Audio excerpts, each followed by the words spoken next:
What's going on, everybody? Matt the Lumberjack Landlord. Super excited to be here with you. And yes, it has been an awesome week. Can't wait to give you guys updates. And yeah, it's always last minute. We go live with these things, and that's the way we always do it. I don't know if it's necessarily the right thing, but it certainly is the thing that we do. So that being said, I think it's interesting. Just had we had a big debate with Zuber yesterday.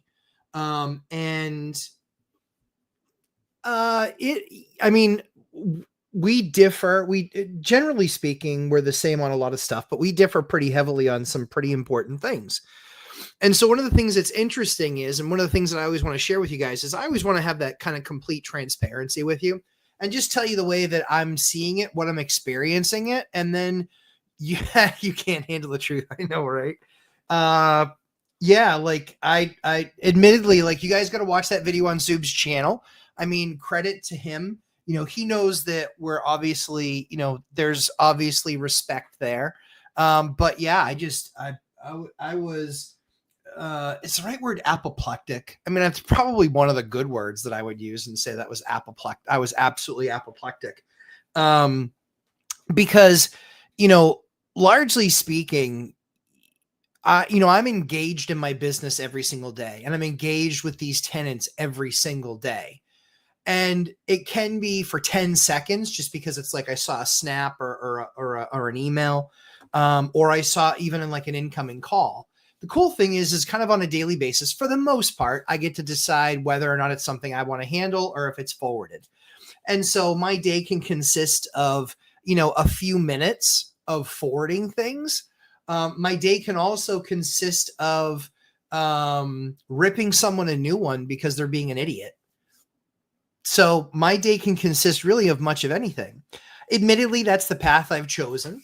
And it was by choice. I didn't want to be disconnected from my business. And again, none of this is a slight on Zub. I'm not saying that he's disconnected from his business, but to a degree, that's the way he wants it. He wants to be disconnected from his business and basically have, him managing a spreadsheet and a team that he has a weekly call with. And mine's just different. Mine's kind of like where, there's kind of always that role, if you will, where I get to see what's going on in the business because it filters through my phone and filters through the way that we've automated the business. But then we have other people taking care of things and managing things and doing that sort of stuff.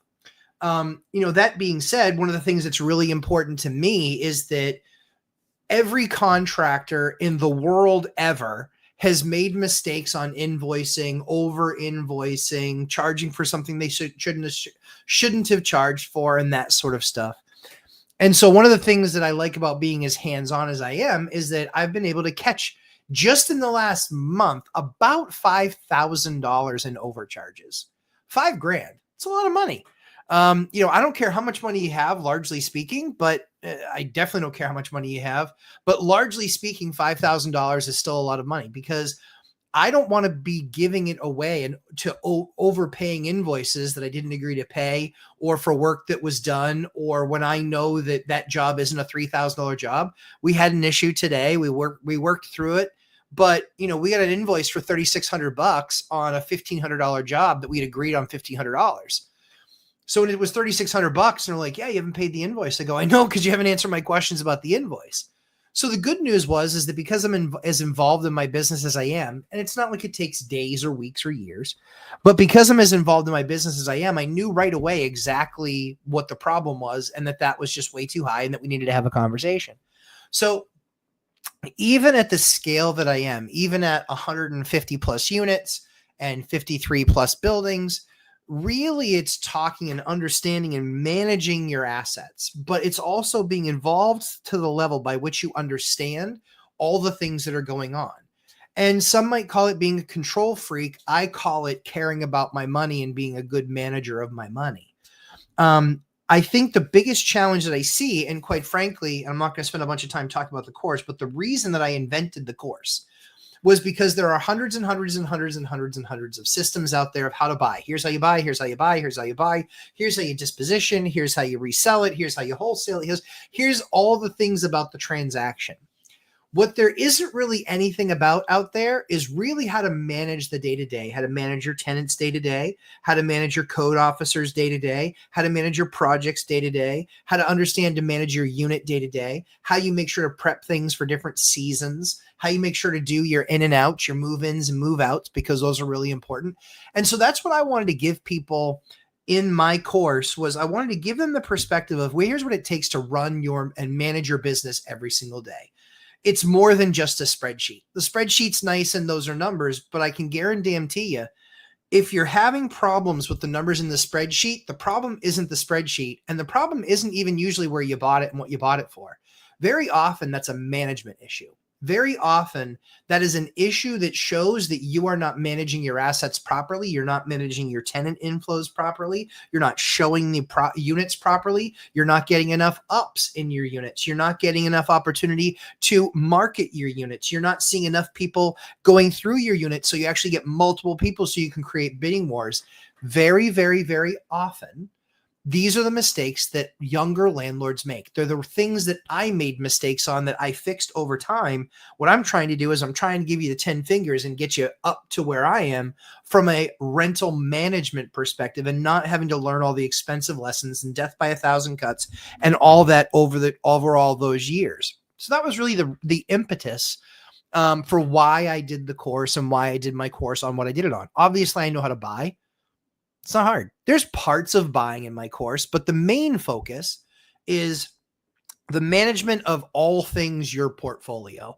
And that's whether it's the asset that itself, the tenants itself, the processes themselves, how to automate your business. My entire business is completely automated. It's right here on my phone. There's literally nothing I need to go to my computer to do. I can do 100% of running my business on my phone. And that's what's allowed me to take vacations with my family as well. But I don't even have to do stuff. I can literally just push it on forward, and other people are then taking those calls. So what I wanted to talk about, kind of all of those things being said, definitely check out the video on One Rental at a Time that I had with Zub and with Dion. Dion didn't correct me very much, which was like, that's always a win. Like, that's always where you're going down the right path for the most part.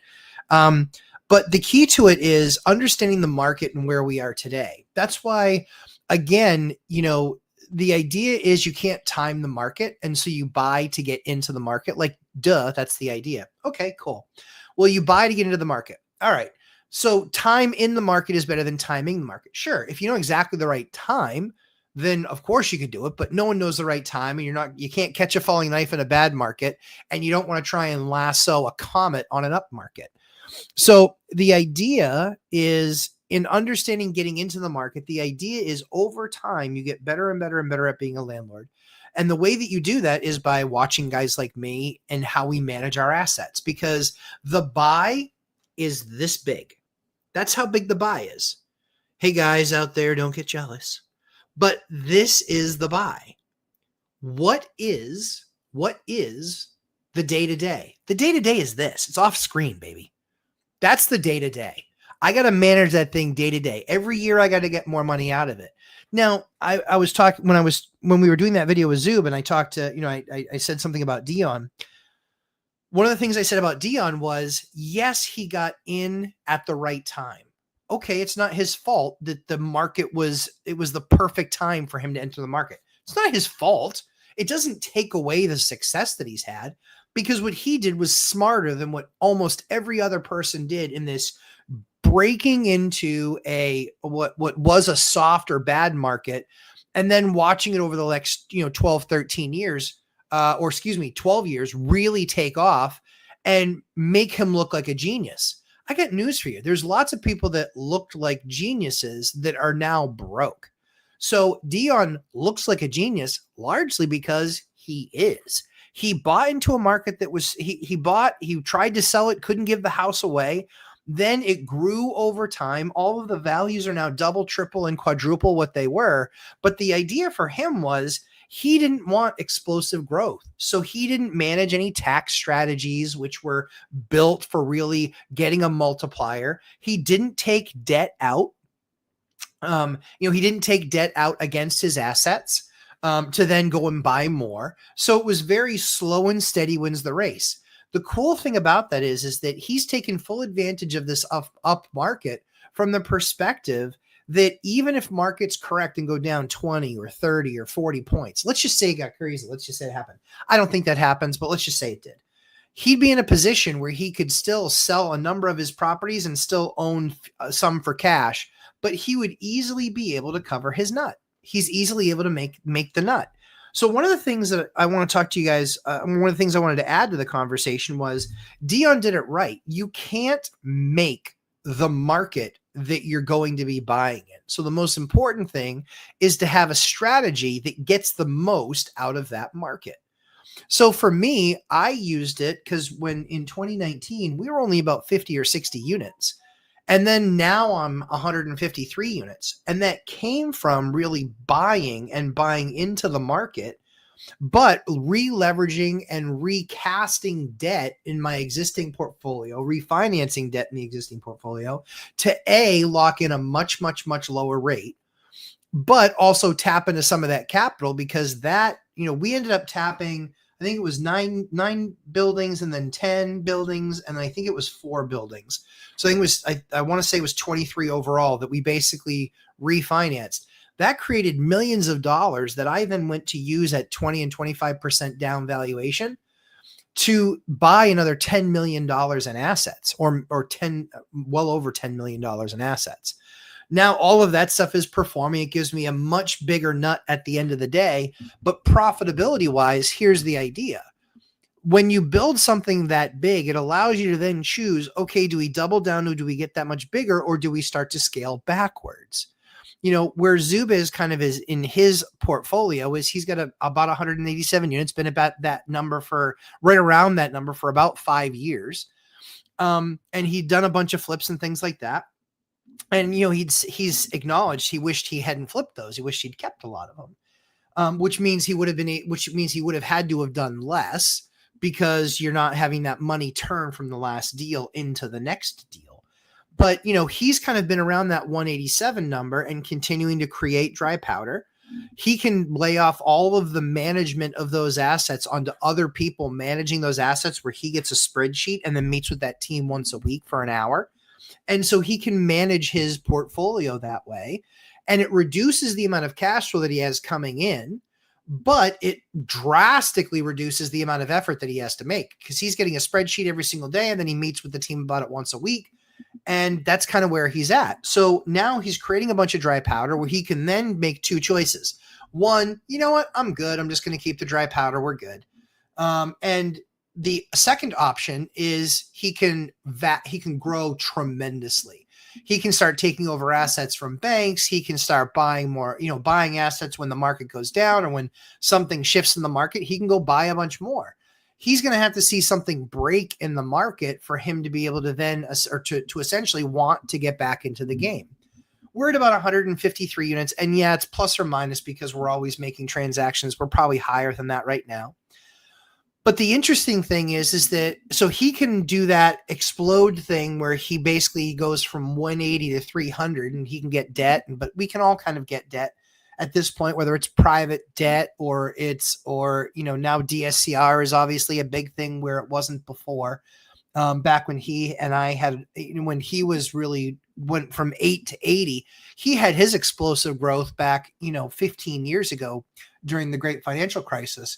And for us, he was at 80, I was at 5. So the trajectory of our businesses were different based on what our models were and what we wanted to do. And then Dion gets into the game in 2012 or 2013. He gets into the game and he's got 1. And then he's just slow and steady. It's just 1, 1, 1, 1. And a lot of people miss out on that. The first 5 years of Dion's journey was not lazy. The first 5 years of Dion's journey wasn't lazy at all. He was having to work like a crazy madman, 50, 60 hours a week to make the bills, because he was a single dad of 3 and having to pay off all this horrible rancid debt. And then on top of that, it was then finding the place and then moving into it. And then, all the things that he did that are amazing as a single dad. So the first 5 years weren't lazy at all. The first 5 years were, hey, I just got to do the next one and I'll do the next one when I can afford to do the next one. So I think in looking at all of our different journeys, for me, Fannie Freddie changed the rules. And so they knocked this thing instantly down to I could only have 4 mortgages in my name and I already had 5. I was dead in the water. I'd have to sell 2 just to go out and buy 1. But then what was the point of that? I'd seasoned these properties and I'd gotten them right and I got them churning and absolutely making a ton of money. And so the key for me is that even in a flat or even in a mildly down market or mildly up market, my margins are through the roof because I manage everything and I see everything that's going through. But as a CEO, the job as the CEO or the job of this asset management position is to understand what are my inflows as far as revenues go, what are my outflows as far as my expenses, and then over that course of time and over the watching and managing the business, it is we want to continue to have obviously more inflow than we have outflow, but we also want to have margin in that inflow. The idea is that there is that FOMO feeling of there is that fear of missing out as the market continues to shift, as it continues to grow. But the unique slash awesome slash fun thing for me is that I got to blow up my portfolio the biggest and the most in the last 5 years. But we did it conservatively. We did it very inexpensive debt. We did it with, sub 4% debt, 30-year fixed rate debt. And so now we're in a pretty good trajectory where 85% of our portfolio isn't going to need refinancing. If we go sub 4, I'll refinance it, but actually it would need to go like sub 3.25 for me to refinance it. So that's probably never going to happen. But as you guys are formulating your own strategies, what is going on with rentals in my market? What is happening in the market overall? Those are things that you can look at to start to figure out, hey, what's the direction that I want to take? But I think the core messages remain the same. I don't buy appreciation because if you buy appreciation, largely speaking, you're just a dope. I'm sorry, you're a dope. If you're only buying that thing to expect it to appreciate and that's just going to cover you, then timing does matter. And the reason why it does matter is because we could have gotten all of our appreciation in the first half of this decade.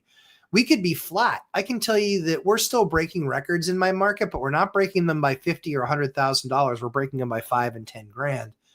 And so largely speaking, in large part, it really is kind of flat. But that being said, over time, what will that look like over the next 3 to 5 years? It likely could be flat. If you look at the great financial crisis, the market went down 5 years in a row to a cumulative, 28.9%, I think was the final number. It was right around there, just under 30%. But some markets overcorrected. Some markets didn't correct at all. Some markets corrected a little bit, but pretty much every market went down. I think what's going to be interesting to see is over the next 5 years, have we already captured all of the appreciation that we're going to get? And we're going to see something flat or downwards. Now, what's going to make prices go back up higher is really low rates, not lower rates, but really low rates. I don't see those happening anytime soon because I think we're going to have still remain with some inflation problems. And one of the interesting things is somebody says, oh, well, inflation's only up 2%. Well, that is the dumbest thing I've ever heard. While it's up 2% over the previous number, it's still up 45% from, 2021. So things still continue to get more expensive, just at a slower pace.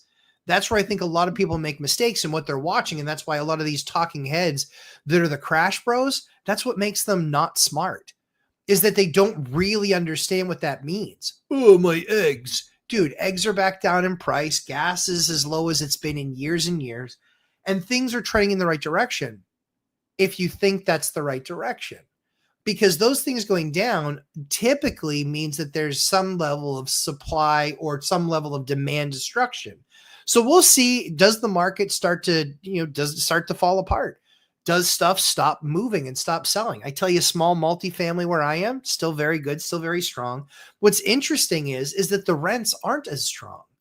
So one of the things that I'm already recognizing is we continue to set records for small multifamily in my market, but we're not setting records on the rental side. That tells you something. That tells you that now effectively people are paying more money for that cash flow than they were. So now where you used to be able to see something, giving you a return on capital of 8 or 9%, now it's 6.5 or 7. And so that's where the market shifts. And then people eventually are going to say, nope, that's too expensive because we need to make more money on our money than we can get from a big bank.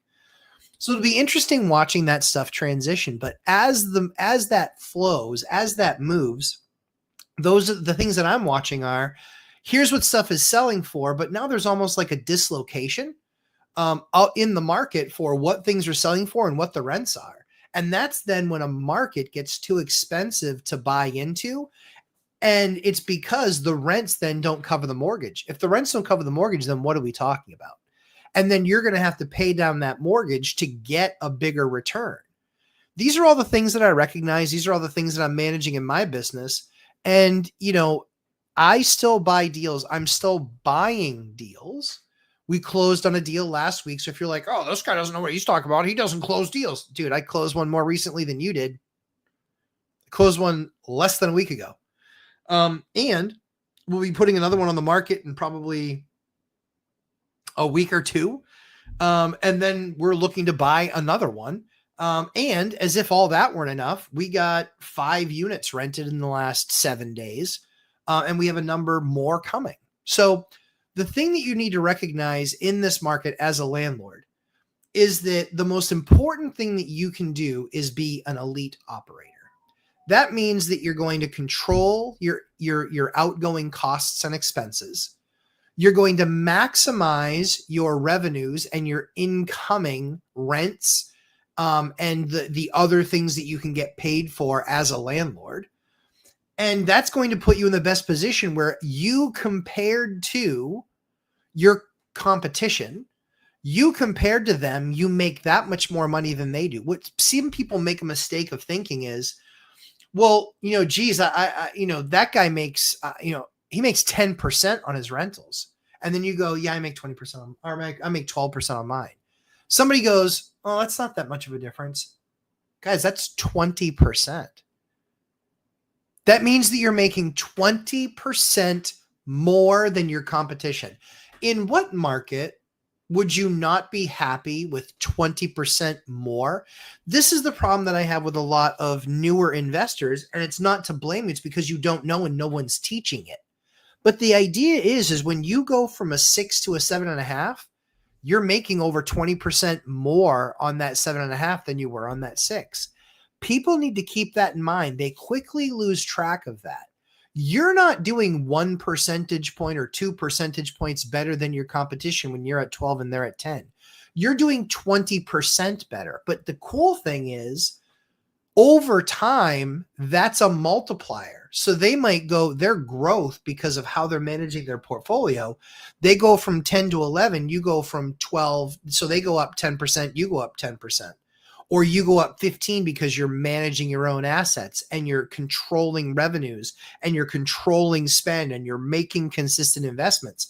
So after 5 years, where are they? They might be at 14%. You're going to be at 20. 20. The gap only widened. Now you're not doing 20% better than them. Now you're doing 35% better than them. Do you see how it absolutely has this snowball effect? So what I would encourage you, and this is why the course has been so successful, and we finished in another amazing 12-week boot camp. I'm always humbled to be able to be a part of your guys' journey. Like truly I am. And so what I think is really cool is every single investor in that class is a better investor 12 weeks later. They're a much better investor 12 weeks later. I know that they will find more margin. I know that they will have lower vacancies. I know that they will have many, many, many things that people promised and can't deliver because they themselves have not done it. And if you're in that camp where you say, you know what, I'm one of the 44% of people that uses a property manager, I promise you they're ripping you off. Yep. I would make you almost any bet in the world that they're ripping you off, that they are taking advantage of you in some way, shape, or form. The course is for the elite that want to become elite at managing their own assets. And that's whether you're doing the day-to-day or you've given that responsibility to somebody else. How do you know what are the right questions to ask? How do you know to push them and beat them up on a number that you get for doing X, Y, or Z project in the property? Like, oh yeah, we had to replace that and it was $3,500. What? Why was it $3,500? How did I know that the proposal that I'd gotten, that the invoice, not even proposal, the invoice that I'd gotten from my electrician, how did I know that it was way too high? because I know what it should have cost. I know what it should have cost. And guess what happened? A meeting of the minds, and that invoice went down substantially. You can't do that now. Most landlords can't do that now. They have no clue how to do that. And they don't have any clue how to do it because the guy that they're hiring knows that they don't know enough about the business where they can actually be held accountable. Oh, it's all ball bearings these days, as our good friend Chevy Chase used to say. It's all ball bearings, kids. It's all, I got to take a look at the Fetzer valve. Gordo, down here. Like, this is the type of stuff that we're seeing. So I would tell you, I think the best thing that you can possibly do is put yourself in a position where you know exactly what is being managed, how it's working, and then you can better make decisions, keep a lot more money in your pocket, and have a lot less going out. All right, that being close. All right, Welcome Journey. I just saw this. So, how long is that going? How long is Mike's debate going? I'm so sorry. I got that wrong. Are there any pros to rental limits on Washington State? Yes, there's huge pros. You get to raise it every single month. Or every year, as it were. So what it does, Andrew, there is a perk to increased or rent control. The perk is landlords get richer. We saw it firsthand. I actually have a number of friends. Not only do I have my friends, do I have Dion, right? Not only do I have Dion and Mike, Millennial Mike, but I've got a bunch of other friends in that market as well. And one of the things that they saw, guess what happened when rent control passed? No joke. That day, almost every single landlord delisted their unit. I saw areas that went from hundreds posted to 20 and 30 posted. Unbelievable. Now, why did they do that? They did that because new rent control was in, and they were saying, you know what? I'm not taking $2,100 a month because the most I'm going to be able to raise that thing is, let's say, $100 next year or $100 and something next year. So I'm not going to do that. I'm going to start higher. Oh, rent control didn't work. It didn't work. It didn't work. Suckers. No kidding. It didn't work. You dummies. You absolute morons. Of course it didn't work. It didn't work because it sucks and it's stupid. It's completely contrary to what you want to do. You want more competition in the market to drive down costs. Has anybody sat and listened to what's going on in the Austin, Texas rental market? What's going on? Well, let me tell you what's going on. They added so much freaking supply there because they're a red governed state that understands how capitalism works and how markets work. And so for these blue balloon nut morons who don't understand how efficient a market can be, we want free markets. The reason we want free markets is people are always willing to pay for what they want, right? And if I can't afford it, that doesn't mean the next guy can't afford it. So here's how this works in Texas. Austin made it very easy to build multifamily, number one. Oh, it looks like we lost the five people that disagree with how I think about things, which is fine. I don't care. But what they did was they poured a ton of money into that market. They made it very easy to get approvals. They made it very easy to add additional units to the market. Literally tens of thousands of units they added to the market. And guess what happened? Rents went down. Rents went down. How did rents go down? I need to know. How did rents go down? More supply. More supply than demand. Yeah, that's how it happened. This just in, kids. Supply and demand does work. Literally, this market absolutely has large, I don't want to say cratered, but rents are down, and they are down aggressively. And that's what's incredible. Think about those areas where you see a ton of development. Keep in mind what a ton is. It's relative. It's relative. In my market, there's like 1,000 units coming in the next 3 years, but they're so expensive and they're so high end. Oh my word. I don't know who's going to afford them. And they have to keep on doing these move-in specials, $99 a month deposit. And they're doing, 2 months of free rent out of 14. Love to see how that works out for them in a year and a half. But guys, this is what we're talking about. That was free market capitalism right there. That's what that was. And what happened? Pricing went down. Competition went up. The competition for the renter's dollar went up significantly. And so we find ourselves with rents significantly lower and a decent supply on the market that people can go make sure to take care of. Yeah, Angel R, I just paid $80 for a kitchen sink strainer, Kohler. Materials are out of control. Yeah, they're absolutely insane. Structure specialist, any experience with mass loaded vinyl for soundproofing second floor noise? Yes. Lots of experience with lots of stuff. Yes, I do. But anyway, we're going to jump into some of your questions, answer some of your questions now. I appreciate all the hellos. It's always good to see you guys. Let's see. Hey D, good to see you, buddy. Dion does a smarter thing than me. He sets an alarm on his phone because I have missed so many Dion Tuesday nights because I'm just like, I feel like I'm missing something. I'm not, and it's because the YouTube alarm alert didn't go off. And so he actually sets an alarm on his phone. Smart.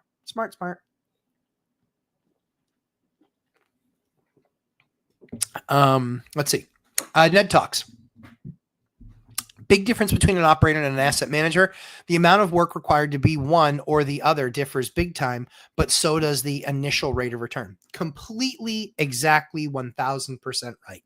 He's right. You put the time in, guess what? You're going to have a business that grows faster. You're going to have a business that grows bigger, and you're going to have far more margin. It's just the way it goes. So for me, somebody goes, oh, well, I've got, 400 units. Great. What's your margin?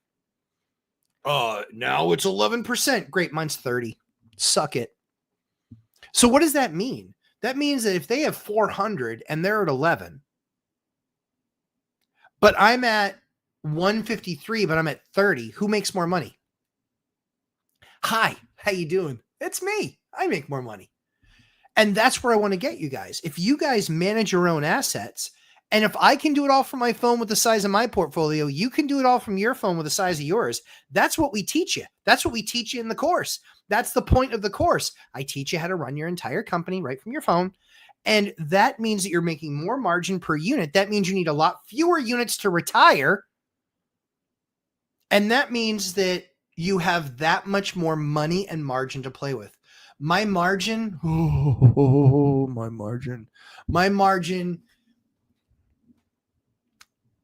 my streak of humility doesn't allow me to talk about my margin, but it's freaking huge. The margin, guys, this is what I want other landlords to know. Your margin is massive when you self-manage and you can do it all right from your phone. The idea that you need a property manager is just an old idea. And if you like the limitation of having a property manager, by all means, I'm not going to fight you for your limitations. You can keep them. That being said, I guarantee you that your property manager made more money off of your properties than you did. And in what world do I want to have that happen? In what world do I want to take the risk, have it be my capital, and I make the least of money at the table? That's a big no-no, Daffy. But that's just me. Troy Roberts. Change orders because contractors did not adequately prepare for the job drives me bonkers. 100%. I actually fought an invoice this week. Here's the exact scenario. They quoted me a day rate. It was $3,200 to put in a new water line. The day rate was fine. I wasn't going to argue with them and nickel and dime them a couple of $100. So that was the day rate. So I said, yep, just make sure you pull the permit. So they don't pull the permit. They go in, they do the work. The inspector shows up at 2:00 in the afternoon and goes, guys, that's not how I want that done. I want that sleeved. There's a sleeve that you put over the water line, blah, blah, blah. I won't bore you with all those details. That's the type of stuff that we teach in boot camp. But so he doesn't do it. It doesn't happen. Well, guess what happens, guys? He puts a stop work order on them. And then the contractor's like, hey, by the time I go from here, go back to the shop, get the material and come back here, it's going to be after 4:00. Okay. And he goes, so I'm not going to come back today. I'll just come back tomorrow, come back from the shop, and I'll have the material and I'll finish up the job. Super fantastic. Guess what happened? Those people had the balls to send me an invoice for $5,400 because it was the day rate. And then it was another 3/4 of the day or 2/3 of the day. And excuse me, but why would you think I'm paying for that? I am not paying for that. That is not what I do. I don't pay for your stupid. You pay for your stupid. When you insist on not getting a permit, when you insist on not having the right materials, when you insist on not having alerted the inspector, when you insist on doing it your own way without getting the materials because you've done this before, that's on you. That's your bill, not mine. So what happened? That $5,400 bill, I said, listen, I'm disputing the bill. I'm not paying you another $2,200 for 2/3 of more of a day because you didn't pull the permit, you left early the previous day, and you didn't have the materials that were needed to complete the job to code. What are we talking about? So yeah, they basically wrote back and they were like, well, fine, just pay what you're going to pay. I was like, don't just fine pay whatever you're going to pay. I'm going to pay what you did. I'm going to pay you for your time. I'm not paying you for your mistakes. Your mistakes are your mistakes and you own them and they cost you money. They don't cost me money. But if you didn't take my course, you probably don't have the balls to know how to fight that fight. Just saying. Just saying. There's not one student that's taken that course that's purchased rental properties that hasn't saved literally 5 figures. Not one. Not one. And even if you only have 1 or 2 units or a duplex, it's paying itself back over time. This I promise you, or in the purchase process, or the purchasing price, or in how you negotiated the deal. There's absolutely buckets of gold hanging from the branches. You just got to do the time and do the work and make it happen. But this is the type of stuff I'm talking about. So just this week alone, again, just this week alone, we're at $3,000. We're at $5,000 for the month I've saved myself because I know how to read, because I know what something should cost, and because I know how to hold a contractor accountable. And you know what? I don't know that it gets any better than that. If I could mic drop and walk off the stage, I would, but I feel like I would be abandoning you. Jason Calasabetta, thank you for the angel giving its wings. I appreciate that. Liz, Matt, when is the best time to recast mortgage versus refinance? It really depends on your rate. It depends on your rate. If you're refinancing, the rate, the rate's what's driving it. If you're recasting it, then again, it's rate that's driving it. So I wouldn't be giving up a much lower rate to recast. I want to recast with my low rate. I don't want to refinance.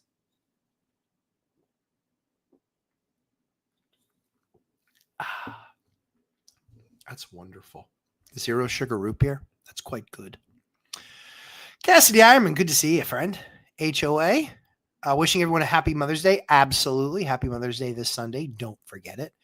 We can't forget it in our house because my wife's birthday and Mother's Day are very, very, very close together. It's kind of painful because I'm like, we just celebrated something. I wish they were more spread out so she could feel more special more often, but I guess that's what I do on the reg anyway. Chris Culp, hello, sir. Jack Stewart, good to see you. Lars, good to see you as well. Good to have all you guys coming and hanging out here tonight. I appreciate you. Chris Culp, love to hear your view on Section 8 funding cuts. There really aren't going to be cuts. There really are. I mean, the fact of the matter is they need to cut a bunch of these loser administrators anyway that don't actually do anything or get anything done. If they did anything, I would have gotten 1 meeting with an administrator in the last 3 years that I've requested. You know how many meetings I've had? Boop, 0. Do you know how many times I've requested one? About 13. About 13 because I'm like, hey, this is a problem. Hey, this is a problem. Hey, I've told you guys she's doing something that's not in the lease and doing something that's not in the HAP contract. They don't give a flying flip. You know what they literally do in some of these places? They turn us into these social working case managers because they're just like, well, our job is just to enable the rental. Listen, it's your job to manage that tenant that's on your program.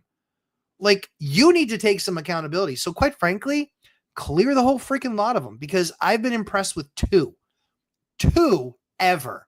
A majority of those administrators are complete and abject morons. They just are. And if you don't like it, prove otherwise. Come on the show, prove otherwise. You're not going to like the line of questioning. It's not going to go well for you. So yeah, view on Section 8 funding. Yeah, I hope they cut the funding. I hope it goes to the states, but I hope everything goes to states, because that means that when people don't like the way that their state operates, they can move states. They don't have to move out of the country and be stupid. American citizenship is the most valuable thing in the world. Just is. Just is.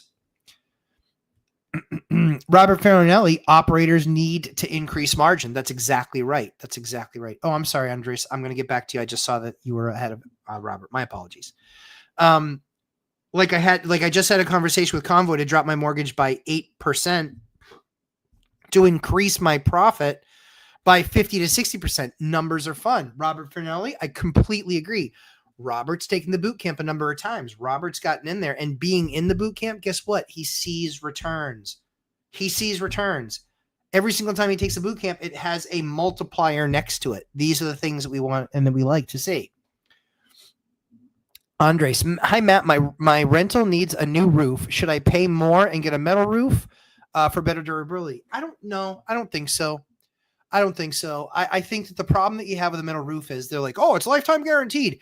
Who's to say that company's still around in 30 to 50 or in 50 years? Who's to say that the installer's still around? I can promise you they're not going to be around. And so how exactly do you get that? And then they're going to find a way to void it. So my personal belief is I wouldn't put the extra money into a metal roof. That's just me. All of my roofs, the only time that we've ever done metal is on a very specific pitch type of roof. But everything else, I've done more rubber roofs than I have metal roofs. So my take is 30-year architectural shingles, making sure that they're doing 2 layers of ice and water up, and making sure that they're also ice and watering any valleys. And that's the way I do it. And my roofs last forever, and I don't have any issues. A-Rod REI took your advice and sat in unlawful detainee court. Wow, so glad I went. For me, being in California, was surprised to see the judge rule in the landlord's favor for every single one that day. A-Rod REI, congratulations to you. I give you guys homework to do, and it's up to you whether or not you want to do it. I'm just trying to make you a better landlord. You took time out of your day, you invested in yourself, you invested in your business, and you saw exactly what I've seen 25 times and won. 25 and 0, 25 and 0, 25 and 0. Love it. It's fantastic. That's what I want to see. Robert Farinelli, very true. I saw a new one under contract price record in Allenstown, and it was only on the market for 5 days. Small multifamily, they're buying based on the incomes. The problem is that they still have to appraise out. They are appraising out because most appraisers don't really, they're not awesome. And so they're lazy. And so they say, oh, the contract price is $555. I'm going to appraise it for $558. Not nearly enough stuff falls out of appraisal or falls out of that business. And I think that that's smart because you have 2 people agreeing to a transaction price. Well, to me, I think that every property should be viewed based on not what the comp was, but based on how much revenue it generates. Because I know I've bought properties for $600,000 that generated so much cash flow, it was ridiculous. Like day one, when I closed on the deal, it was 24%. And I think now that building 5 years later is at like 40 something, 43%, 44%. It's insane. That thing prints. But yeah, rents are slowing down along with renters. Looks like I'm going to have a week open house on Saturday. Yeah, it's one of those things. And what's really funny, Robert, is that, we have different markets, but in the same state. I can tell you factually speaking that I've talked to a number of people that have had 0 people at their open houses. So the fact that you're for rentals, the fact that you're having 4 or 5 or 3 or 4, it's phenomenal. It's a lot better than a lot of people are doing. I wonder where you learned how to do that. We did it together.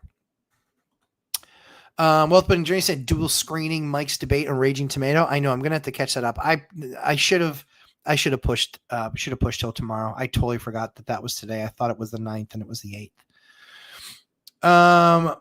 Mike's debate just started though. Okay. Getting started with the intro right now. Okay, cool. 9:45. Yeah, I imagine that will only go a half hour. So when it finishes, I'm sure people come back. Angel R, welcome. Lars Nielsen. I closed on my first duplex. I close tomorrow on my first duplex. This property probably won't appreciate as quickly as the others, but the cash flow will be awesome and the area will appreciate over time. Hey, I'm not saying no to appreciation. I'm just saying that can't be the reason that you're buying it. You're buying that because of cash flow. And that's the kind of assets that we like. Because you know what? You can't spend net worth at the restaurant and you can't spend appreciation at the hardware store or the lumberyard. You can't. The only thing that you can spend is cash flow. And that's why cash flow is why we do this business. Angel R, thank you, sir. You're welcome. Wealth of Rentals, hi. Jack Stewart, the only crash I want to see is pumpkin in a pot. Yeah, so I can turn it into a pie. Preach. Brian, I want to start in real estate. I'm thinking house hacking. I'm 42. What advice would you give me? I'm interested in your course when I'm ready. Brian, appreciate the opportunity to be part of your journey. I think house hacking is absolutely the way to go. Depends on what market you're in. If you let me know down below, I can give you some more input. But yeah, I think the idea is that you won't know anything about landlording. This is a really excellent course.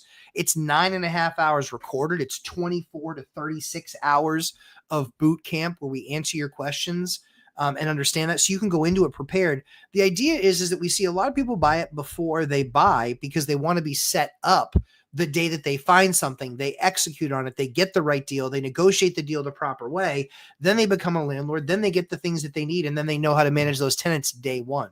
Because what happens is you're in the market or you start looking in the market, you find the perfect thing, and you're like, I am so not ready for this, or you lose out on the perfect thing because you weren't prepared.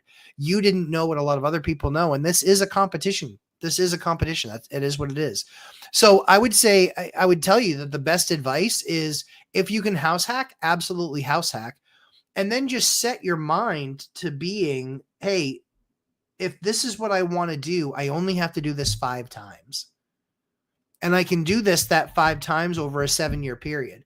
For me, I did it when I was single, but then when we got married, we did it a few more times. And I just said, hey, we only need to do this a few more times. We did it 9 times in 13 years. Quite frankly, I would have done it a 10th time, but the perfect house became available. And so I bought that perfect single family house. And then once we were in that single family house, we started having kids. Now I'm like, we need to go a lot. We can go a lot bigger and get really kind of like our final house that we don't want to have to trade out of. Cause I hate moving. I was kind of done with moving. I'd moved 20 or 25 times, and not being a military family, that's a lot of moving. So anywho, so Brian, I think you're heading right down the right path. Native to Earth. I think they know it won't work and actually want it to go up, and when they push it or when they push on it. Yeah, so I think rent control. I think that's it's maybe true. It's maybe not true. I mean, it's disingenuous to say that rent control doesn't do anything other than kill markets. Like it can be, what's going on in California has been they've made it so unbelievably difficult to build that people that rent absolute garbage for these huge dollars. And then they're like, well, but my rent can't be raised more than, 7% in a year. Dude, 7 plus 7 plus 7 plus 7 plus it's going up. Do you get a 7% raise every year? You do not. You don't get a 7% raise every year. That's where it gets painful. Jack Stewart, Brian, I'm super excited for you. I can't wait for Lumberjack to answer your question. That's an awesome question, and sit tight. Jack, I appreciate you saying that. Brian, love that you asked the question. I think even thinking that way, you're heading down the right path, my dude. I love it. You can at 42, dude, you could be literally 52 and retired. You could be 52 and retired. I love that. I think that's absolutely awesome. HOA Prez, one rent control politician was honest and said rent control was about making America a Marxist country and don't care about the renters. I think that's largely true. You can't care about the renters and vote for rent control. If you care about renters and you vote for rent control, you're uninformed. You're ignorant. Angel R had paid the $80 for the sink strainer. Yeah, dude, I get it. Freaking crazy. Structure specialist. Any experience with mass load vinyl for soundproofing second floor noise? So I do. The way that we do our soundproofing is we will put, if the ceiling is open, we will put Roxul in, and then we will use something called a top hat or resilient channel, and then screw the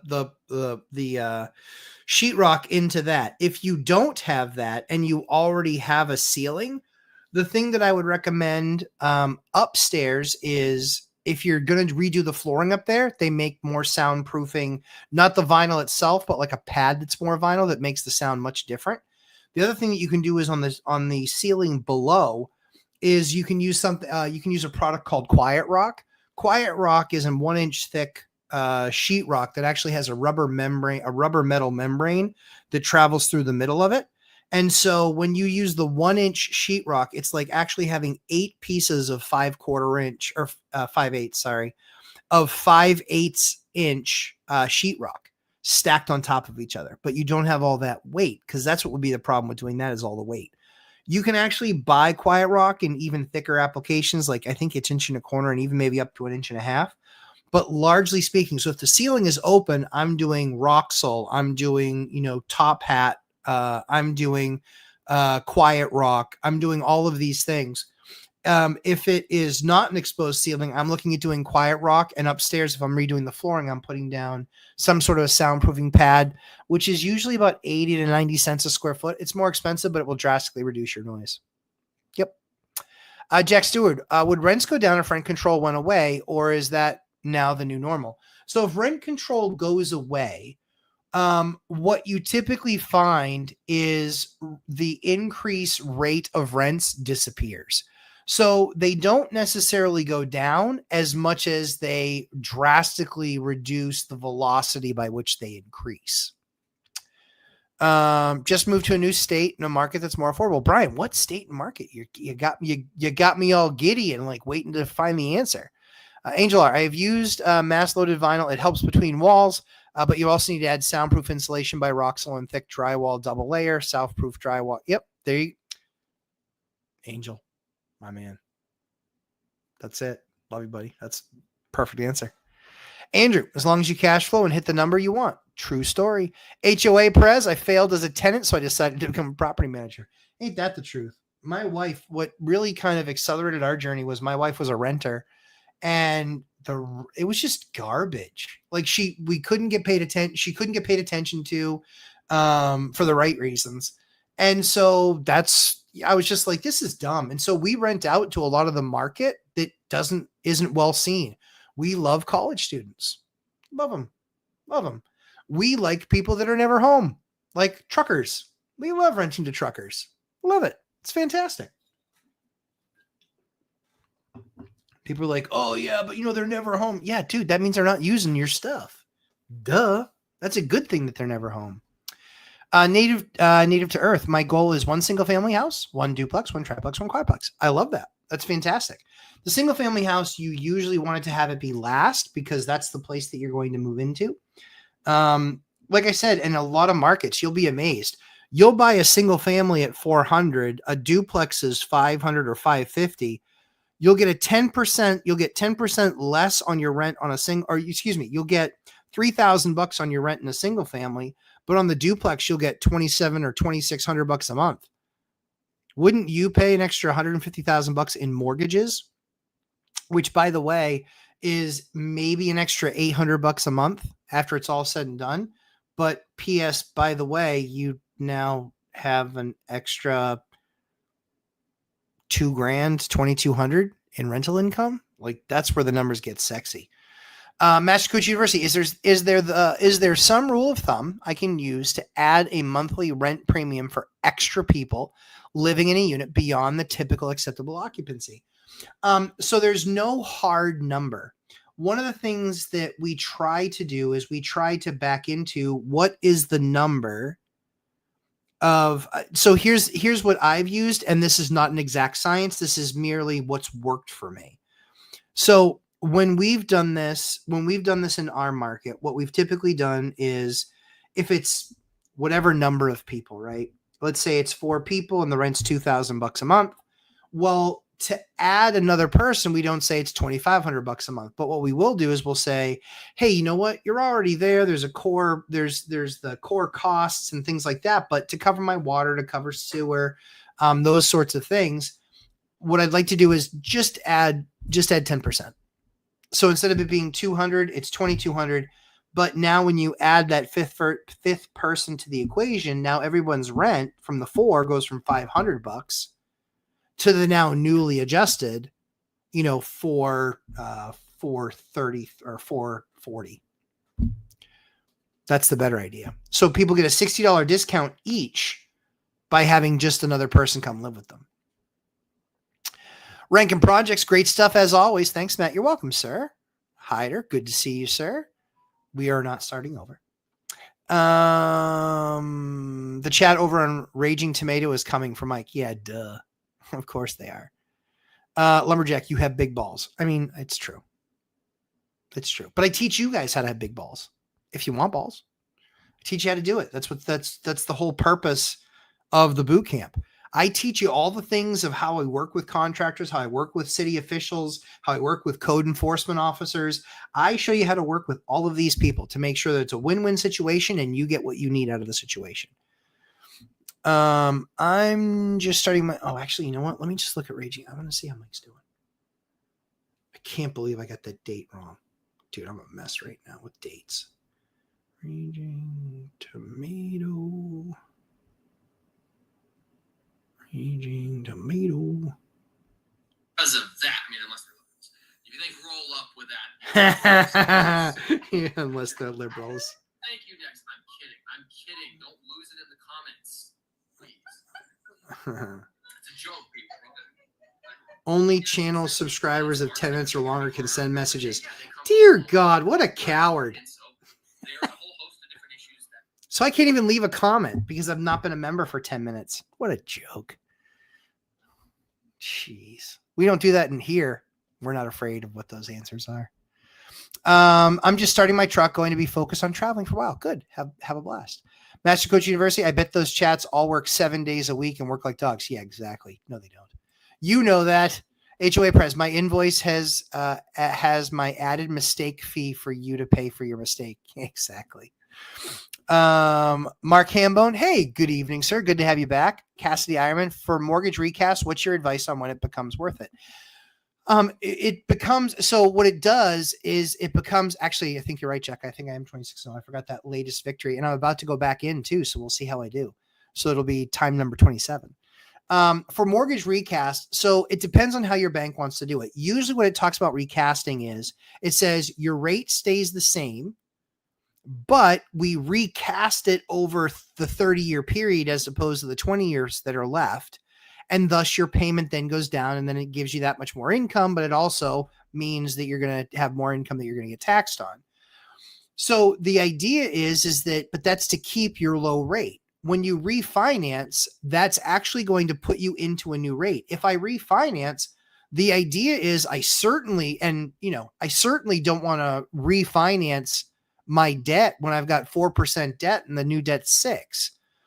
If recasting, again, for me, it really is how you want to run your business. For me, I've recast some debt. I've certainly refinanced some debt. I don't know that there's a hard number. I think it depends on what your strategy is and what you're trying to accomplish. But again, from my perspective, sure, I could so I could, again, it really is a personal thing, because for me, I would much rather refinance my debt than recast it.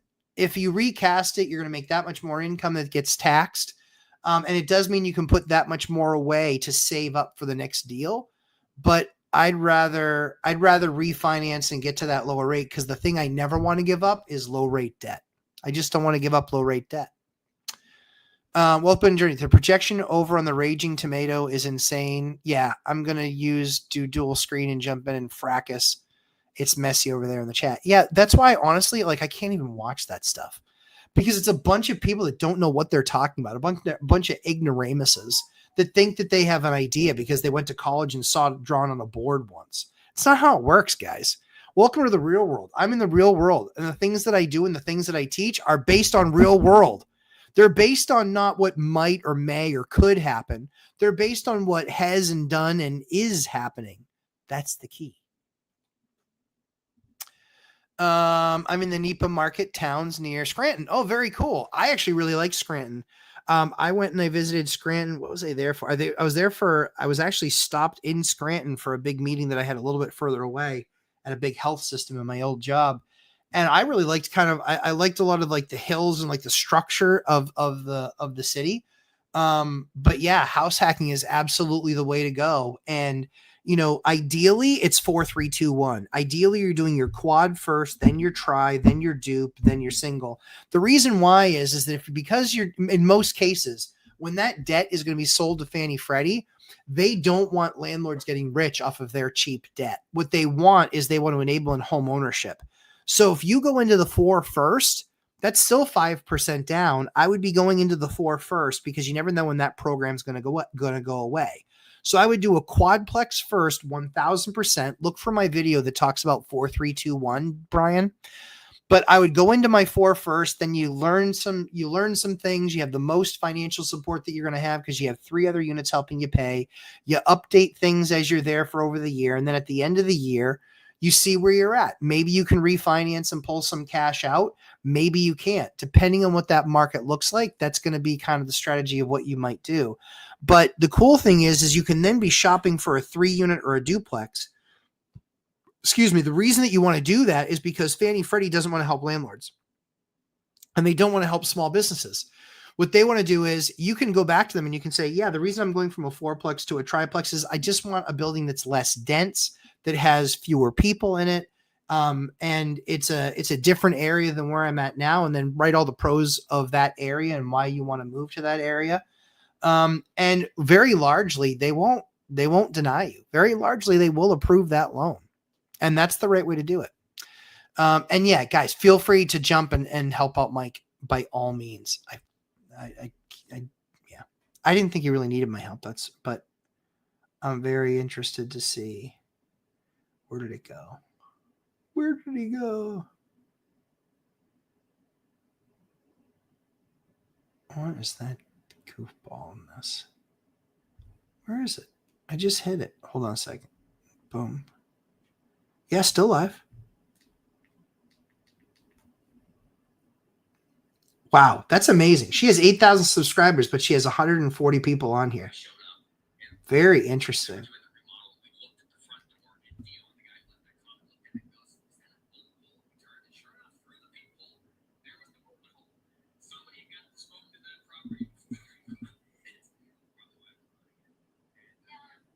I found tons of dead tenants. This chat is very triggered. It's so true.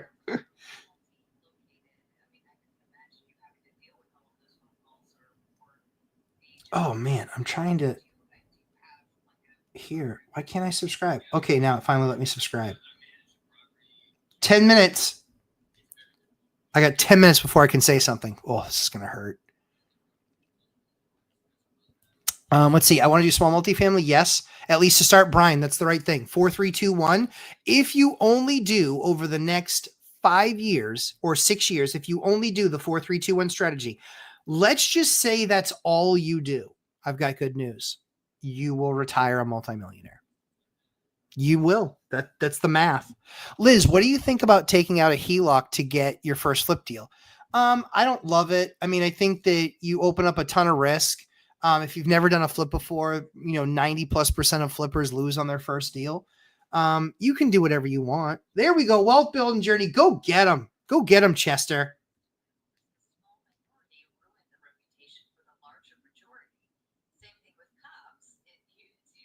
Go get them, Chester. Good job, buddy. Yeah, it's so good. I'm probably going to end the live stream early just to jump on and help out Mike if he's going.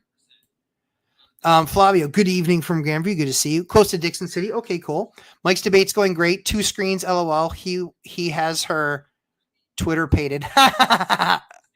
Angel R, in an environment like this, do you think newbies such as myself should be stacking cash or paying off debt? I think that you can always pay off debt. I think that you can't always stack cash. So I stack cash and then I look at what the best return on my cash is going to be. If I'm putting, money into a unit,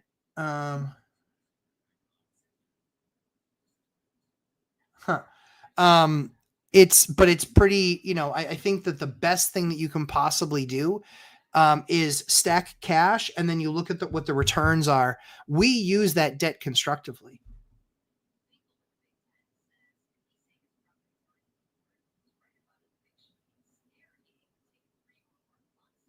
No, it